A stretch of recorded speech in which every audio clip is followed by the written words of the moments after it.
কাঁঠালের কোষ্টি কিন্তু অনেক সুস্বাদু। কাঁঠাল যে এত মিষ্টি হবে আই ডোন্ট বিলিভ দিস। ঠিক আছে, আমরা যে জায়গাটা আছি এই জায়গাটা হচ্ছে অ্যামাজনের একটা অংশ।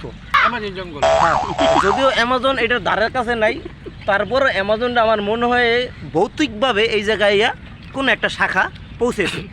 যাই হোক, আমরা বেশি কথা না বলি, কারণ এমনি বাইপা এই সাপের খুব চলতেছে এখন, এই আছে রাসেল বাইপার সাপ, যে কোনো সময় একটা পিজ্জার ঠাস করে মাইরে দিলে ফুস করে উপরে।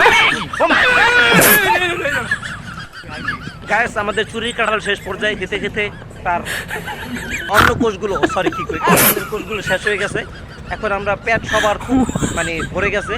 আমরা চাইতেছি এই কাঁঠালটা শেষ করে আমরা অ্যামাজন থেকে বের হবো, কারণ চুরির কাঁঠাল অ্যামাজন জঙ্গল ছাড়া অন্য সব জায়গায় বসে খাওয়া যাবে না। জনসাধারণের যদি বোমানি খাই, এই মনে করেন হসপিটালে 1 মাস করে সবার বেড়ে হয়ে থাকতে হবে। তা ওই রিক্সে আমরা যাইতে চাই না। আমরা এই কাঁঠালটা খাওয়া শেষ করে এই জঙ্গল থেকে বের হবো। একটু পরে সন্ধ্যা নেমে আসবে, বাঘ, ভাল্লুক, হরিণ, অজগর, তারপরে ড্রাগন, বিভিন্ন জঙ্গলের পশু প্রাণী এসে আমাদের হামলা দিতে পারে। তো আমরা এখান থেকে কিছুক্ষণের মধ্যে বেরিয়ে যাব। সবাই ভালো থাকবেন, শেষ পর্যন্ত আমাদের সাথে থাকবেন। আর আমাদের ভিডিওটা যদি ভালো লাগে, যদি ভালো নাও লাগে এরপর লাইক কমেন্ট করবেন। ঠিক আছে।